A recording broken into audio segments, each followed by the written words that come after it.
বড় বড় ডিগ্রি অর্জন করে কি হবে, মন আর বিবেকটা যদি অশিক্ষিত থাকে? যে তোমাকে আঘাত করেছে তাকে ভুলে যাও, কিন্তু সেই আঘাত থেকে তুমি যে শিক্ষা পেয়েছো তা কখনো ভুলো না।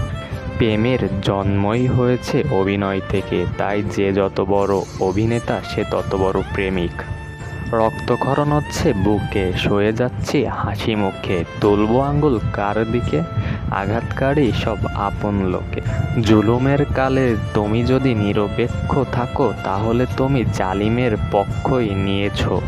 বন্ধুত্ব করার মতো কোনো যোগ্য লোক না পাওয়া গেলে একা থাকো, তবুও অযোগ্যদের সাথে বন্ধুত্ব করতে যেও না। কিছু কিছু মানুষের কথা মধুর চেয়ে মিষ্টি, কিন্তু তাদের অন্তর বিষের চেয়েও তিতা। যে চলে যায় তাকে যেতে দাও, খাঁচায় পাখি পোষা যায়, মানুষ নয়।